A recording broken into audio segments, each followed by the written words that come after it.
بسم اللہ الرحمن الرحیم۔ السلام علیکم dear students, lecturer history Talat Saleem آپ سے مخاطب ہے۔ آج ہمارا فرسٹ آن لائن لیکچر ہے جس میں ہمارا ٹاپک ہے انڈس ویلی سویلائزیشن۔ انسان کی تاریخ کا آغاز کہاں سے ہوتا ہے؟ انسان نے اپنی زندگی کیسے شروع کی؟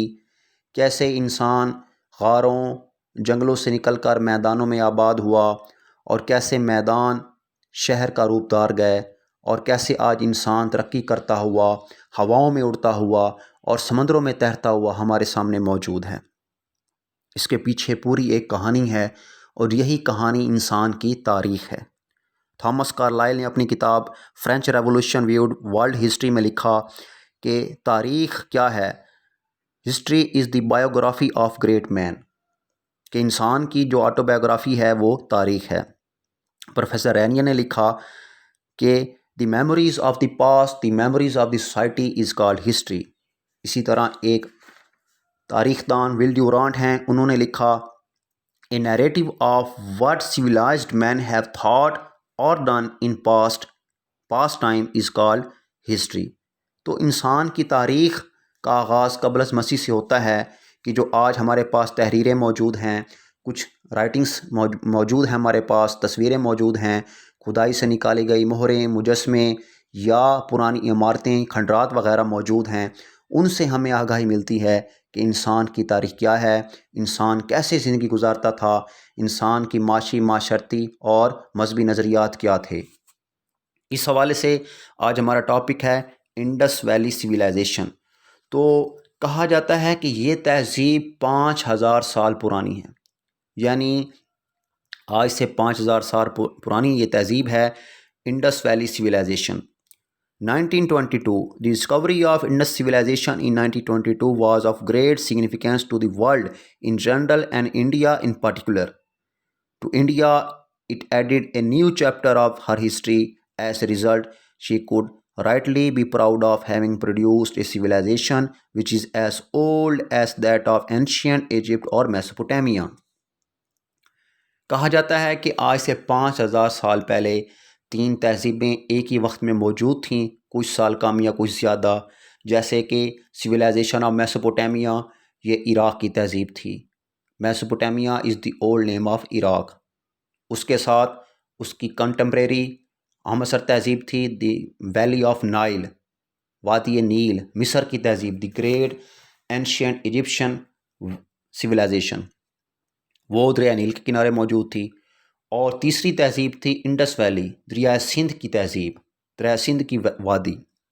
اچھا اسٹوڈنٹس، جب بھی ہم کسی عظیم تہذیب یا قوم کے بارے میں پڑھیں گے تو اس کے ساتھ ساتھ کسی ایک بہت بڑے دریا کا ذکر لازمی آئے گا، کیونکہ تہذیبیں ہمیشہ دریا کے کنارے ہی آباد تھیں۔ یہ آپ دیکھ سکتے ہیں انڈس ویلی، جس میں یہ عربین سی ساؤتھ سے لے کر نارتھ، یہ سب کانٹیننٹ تھا پہلے 1947 کی پارٹیشن سے پہلے۔ مونجو دڑو آپ دیکھ سکتے ہیں کہ انڈس ویلی کے قریب قریب لوگ رہتے تھے، دریا سندھ کے قریب رہتے تھے۔ جو دریا سندھ کے قریب لوگ رہتے تھے وہ مونجو دڑو کہلائے۔ اور اسی طرح اس کے ساتھ آگے ہم دیکھتے ہیں کہ ہڑپا کی تہذیب ہے دریا راوی کے کنارے، اور اس طرح آگے یہ انڈس ویلی جہاں جہاں دریا سندھ گزرتا ہے وہاں وہاں سندھ کی وادی موجود تھی آج سے 5000 سال پہلے۔ ایک سر جان مارشل تھے، انہوں نے 1922 میں قیام پاکستان سے قبل کھدائی کی مونجو دڑو میں اور ہڑپا میں، تو یہاں کھدائی سے ایک عظیم تہذیب کے آثار ملے۔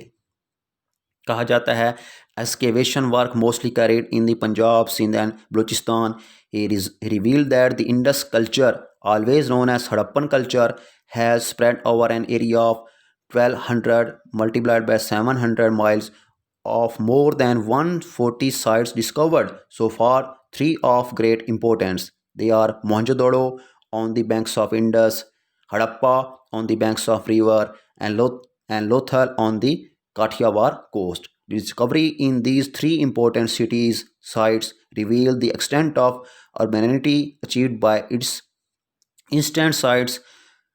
In the absence of written records, the script of the seals is yet be deciphered. It would be premature to draw inference of or conclusion. Even then, the noted archaeologists and historians have been giving accounts of the culture of the people.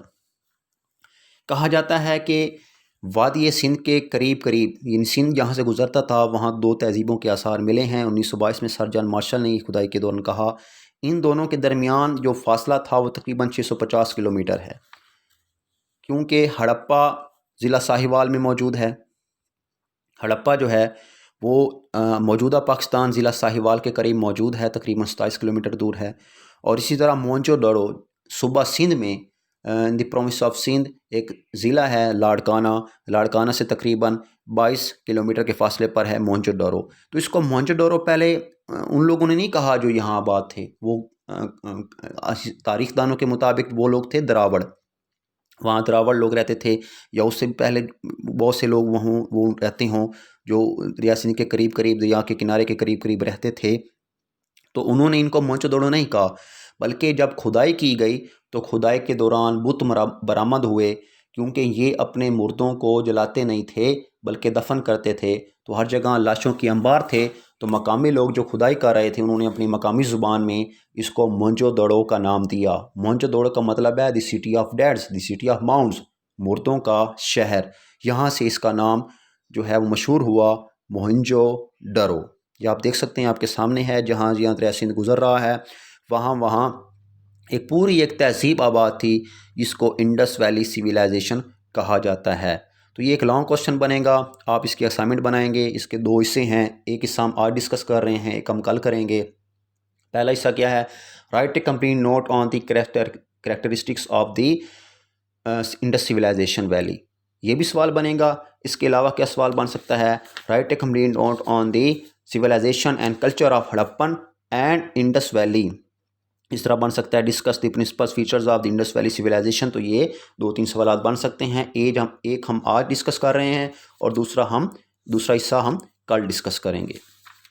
اچھا، اب date of ہڑپن culture کیا ہے؟ The antiquity of this civilisation has been engaging the attention of great archaeologists and scholars for quite some time. A few have ventured to suggest tentative dates as to when this civilization must have flourished. A few Harappan seals found in Mesopotamia sites dating back of King Sargon Agade made scholars like Dr. Whale fix the chronology of this civilization about 2500 to 1500. مختلف ماہر آثار قدیمہ اور تاریخ دانوں کے مطابق یہ جو تہذیب ہے انڈس ویلی، اس کی تاریخ مختلف بتائی جاتی ہے. کچھ کہتے ہیں کہ آج سے 1500 سال پہلے، کچھ کہتے ہیں 1500 قبل از مسیح، کچھ کہتے ہیں 2500 قبل مسیح، کچھ کہتے ہیں 3000 قبل از مسیح. جو اتھینٹک ہے، the radio carbon dating test conducted at the Tata Institute on Harappan culture revealed that the civilization was flourishing around 3000 BC. تو یہ جو اتھینٹک ڈیٹ یہ بتائی جاتی ہے کہ کاربن ٹیسٹ کے مطابق جو کاربن ٹیسٹ ہوا ہے ان ڈھانچوں کا، ان اثرات کا جو ملے ہیں کھدائی سے، یہ ہمیں بتاتے ہیں کہ یہ تہذیب 3000 قبل از مسیح موجود تھی. ٹھیک ہے. Probably the most important issue that comes up every time in our study is regarding the founders. کہ ان کا فاؤنڈر کون تھا؟ Were they foreigners or Aryans or Dravidian؟ کیا وہ دراوڑین تھے یا آریان تھے؟ آریان سے مراد آریائی لوگ جو کہ سنٹرل ایشیا سے آئے، جو ازبکستان، قازقستان، افغانستان سے یہاں پر انٹر ہوئے. یہاں کے مقامی لوگ جو تھے وہ دراوڑ تھے، اور وہ کیا کرتے تھے؟ وہ زراعت پیشہ تھے، لڑائی بڑائی کے شوقین نہیں تھے. ہتھیار استعمال کرتے تھے لیکن لوہے کے ہتھیار استعمال نہیں کر سکتے تھے، کیونکہ لوہے کی دھات کے بنے ہوئے جو ہتھیار تھے وہ کھدائی سے نہیں ملے. تو ہم یہ ساتھ ساتھ ہر چیز دیکھیں گے کہ موہنجو دڑو میں جو ملا ہے اس کی معاشی زندگی ان کی کیا تھی، معاشرتی اسپیکٹس آف لائف ان کا کیا تھا، ان کا مذہبی نظریات کیا تھے، ان کی سیاسی حالات کیا تھے، کس طرح کے وہ لوگ گھر بناتے تھے، کس طرح کی چیزیں بناتے تھے جو کھدائی سے ملی ہیں. ہر وہ چیز ہم اس کے ساتھ ساتھ ہم ڈسکس کرتے رہیں گے. آن دی conspicuous features of the city of Mohenjo-daro, its own town planning. Systematic town planning must have proceeded before the construction of the site. The city could boast of straight streets running due north and south and east and west with each other besides a right angle sum of broad streets 34 feet broad from north to south. کہا جاتا ہے کہ موئنجو میں جو تعمیرات کے حوالے سے ہمیں جو چیزیں ملی ہیں اس میں ہم دیکھ سکتے ہیں کہ ان کی تعمیرات کے حوالے سے جب ہم ڈسکس کریں ان کی کریکٹرسٹکس کو، خصوصیات کو، کہ وہ کس طرح کے مکانات بناتے تھے، کس طرح کی گلیاں بناتے تھے، کس طرح کی ان کے شہر تھے، تو ہم دیکھ سکتے ہیں کہ جو آثار ملے ہیں ان سے پتہ چلتا ہے کہ وہ کس طرح کی زندگی گزارتے تھے.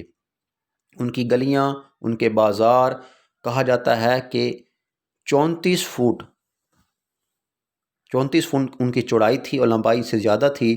تو اس سے اندازہ ہوتا ہے کہ وہ قوم کتنی ترقی یافتہ تھی. ایک تاریخ دان ہسٹورین نے لکھا کہ اگر کسی قوم کی خوشحالی دیکھنی ہو، اس کی ترقی دیکھنی ہو، تو ان کی گلیاں اور ان کے بازار دیکھیں کہ وہ کتنے صاف ہیں، کتنے کھلے اور چوڑے ہیں. اس سے اندازہ ہوگا کہ وہ لوگ کتنے ترقی یافتہ ہیں. تو وادی سندھ کے لوگ، اگر آپ موہنجو دڑو جائیں، وہاں ہڑپا کے کھنڈرات اب بھی دیکھیں، یا آپ تصویر میں بھی دیکھ سکتے ہیں کہ ان کے بازار اور گلیاں اب بھی نمایاں دکھائی دیتی ہیں. تقریباً 34 فٹ بتائی جاتی ہے کہ وہ ان کی گلیوں کی چوڑائی تھی. اس طرح باقاعدہ ڈرینیج سسٹم تھا، باقاعدہ وہاں پر نالیاں بنائی گئی تھیں، باقاعدہ وہاں پر پانی کا انتظام تھا جس سے وہ نہاتے تھے. ان کے باقاعدہ باتھ تھے. یہ گریٹ باتھ آپ دیکھ سکتے ہیں جو کہ پبلک کے لیے بنایا گیا تھا. اس کے علاوہ بادشاہوں کے لیے، جو ان کے بادشاہ تھے، جو ان کے کنگ تھے، ان کے لیے الگ تھے، اور فوجیوں کے لیے الگ سے بیرکیں بنی ہوئی تھیں. One of the unique features of Mohenjo-daro city is found in the elaborate drainage system. It is a fact that no other city in the world at that time had such an excellent drainage system as far as drainage system of the Indus Valley. Each street and by-lane had well-paved drain on either side, which collected vast water from each house. The drains water laid well below the street level and wastewater of the big city was flourished into the Indus River.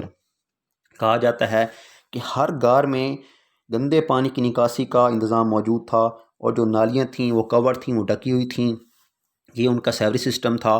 اس وقت کا سیوری system, جو drainage system تھا، وہ اتنا زیادہ شاندار کسی بھی اور علاقے میں نہیں پایا گیا جو اس وقت تھا. The Great Bath. Towards the west of the city lay the Stidal Mountain and few public buildings. One of the most prominent of these is the Great Bath. کہا جاتا ہے کہ بہت بڑا باتھ بنایا گیا تھا جو اس وقت موجود تھا، which contains a swimming pool. جہاں میں ایک سوئمنگ پول بھی تھا. یہ آپ دیکھ سکتے ہیں جو اس وقت کے لوگوں کی مزاج کی عکاسی کرتا ہے. This swimming pool is surrounding dead by thick walls, wide verandas and small bathrooms. On all sides of the pool there were steps. Provisions were made to drain all the dirty water from the pool regularly and fresh water brought in. کہ ہر دن یہاں سے دریا سندھ سے مختلف طریقے سے یہاں پر صاف پانی داخل کیا جاتا تھا اور گندے پانی کو نکال دیا جاتا تھا. تو یہ آپ سب دیکھ رہے ہیں کہ کس طرح ان کا تعمیرات کا شوق تھا، کس طرح وہ لوگ رہتے تھے، کس طرح ان کے مکانات تھے. اچھا، اب جو وادی سندھ کی جو آثار ملے ہیں 1922 میں جو کھدائی ہوئی ہے، اس میں کچی اور پکی اینٹیں ملی ہیں. اس سے مطلب یہ ہے کہ وہ لوگ کچے مکانات بھی بناتے تھے اور پکی اینٹوں کے مکانات بھی بنا کر رہتے تھے. ان کی اگر سوشو اکنامک لائف، ان کی معاشی اور معاشی زندگی دیکھیں، معاشرتی اور معاشی زندگی کے وہ کس طرح کے ان کے کاروبار تھے، کیا وہ کرتے تھے، کس طرح وہ اپنا گزر بسر کرتے تھے. In many respects, the people living in the cities must have enjoyed quite a luxurious life as can be summarized through some of their relics. Their daily food consisted of beef, mutton, pork, fish, corn products, vegetables, fruits and milk. The discovery of large number of spindle woods testifies to the fact that they were gradually wore stitched cotton garments. ان کے جو کھدائی ہوئی ہے، ان کی معاشرتی زندگی اگر ہم دیکھیں تو کپڑے برآمد ہوئے ہیں. بعض جو بت ان کے بنائے ہوئے تھے، ان بتوں نے، اسٹیچوز نے کپڑے پہنے ہوئے تھے، یا جو وہ سیدھا جو رسیاں ملی ہیں یا پھر دھاگے ملے ہیں، اس سے اندازہ ہوتا ہے کہ وہ لوگ کپڑے بننا جانتے تھے، کپڑے پہنتے تھے اور کپاس کی کاشت کرنا بھی جانتے تھے. Men used شلوار چادر which was drawn over left shoulder and a dhoti to cover the lower part of the body. They kept short braids and whiskers and sometimes shaved the hair on the upper lip. They kept long hair and combed it backwards regularly. Sometimes they coiled it into a knot on the top of the head. بعض اوقات وہ اس کا ایک گچھا بنا کے یا جوڑا بنا کے بالوں کا وہ اپنے ماتھے پر سجا لیتے تھے. اس طرح کی ان کی معاشرتی زندگی تھی. Women seem to have enjoyed freedom and status in the society. Many of them were fond of fashions and luxuries, as can be seen from the articles they use. They kept they kept themselves beautiful by using wide variety of toilets and cosmetic articles. Their toilet table contained bronze mirrors, ivory combs of different shapes. Ivory کیا ہے؟ یہ ہاتھی کے دانت کے بنے ہوئے زیورات ہیں جو اس کھنڈرات میں پائے گئے ہیں. Lipsticks of different shades, chloroform, face paint, powder, hair wash. They were familiar with different hairstyles. اس کا کیا مطلب ہے؟ اس کا مطلب یہ ہے کہ ان کے فیشن اور شوق کی جو داستان ہے وہ اس کھدائی سے مل رہی ہے کہ اس دور میں وہ لوگ، ان کی مرد اور عورتیں کس طرح کا لباس اور کس طرح کا فیشن استعمال کرتے تھے.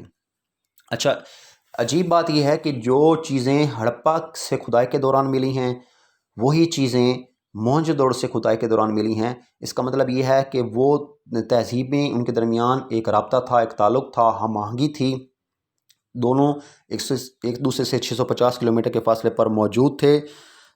دونوں میں ایک جیسی چیزوں کا ملنا اس بات کا ثبوت ہے کہ وہ لوگ ایک دوسرے سے تعلق رکھتے تھے. یہ آپ کے سامنے ایک پکچر ہے، یہ میوزیم میں موجود ہے، ہڑپا میوزیم میں بھی اور موہنجو دڑو میں بھی. یہاں ایک بیل کی شکل دکھائی گئی ہے. اس بیل کی یہ جو پورٹریٹ ہے یا تصویر ہے یا اس کی جو پتھر پر نمایاں کی گئی شکل ہے، شبیہ ہے، یہ ہڑپا میں بھی ملی ہے اور اس سے ملتی جلتی تصویر جو ہے وہ موہنجو دڑو میں بھی ملی ہے. تو اس بات کا ثبوت مل گیا کہ وہ لوگ ایک دوسرے سے تعلق رکھتے تھے. اچھا، ایک اور بات کہ میسوپوٹیمیا کی کھدائی کے دوران وہاں جو آثار ملے ہیں وہاں بھی اس بیل سے ملتی جلتی تصویر پائی گئی ہے. اس کا مطلب یہ ہے کہ ہم عصر تہذیبیں آپس میں تعلق رکھتی تھیں. ٹھیک ہے، ہم اپنے ٹاپک کو وائنڈ اپ کرتے ہیں. فرسٹ پارٹ جو ہے ڈسکس ہو گیا ہے، اس میں ہم بہت ساری چیزیں ہم نے ڈسکس کی ہیں. نیکسٹ اس کے علاوہ ان کے مذہبی اعتقادات کیا تھے، وہ کس طرح کی زندگی گزارتے تھے، ان کی جنگیں کس طرح ہوتی تھیں، یا وہ لوگ دراور تھے تو ان پر کن لوگوں نے حملہ کیا اور کس طرح ان کو مارا اور پھر وہ تباہ و برباد کیسے ہوئے، یہ ہم سیکنڈ پارٹ میں ڈسکس کریں گے. اس کے ساتھ ساتھ پھر آپ کو اسائنمنٹ بھی دیں گے. ٹھیک ہے.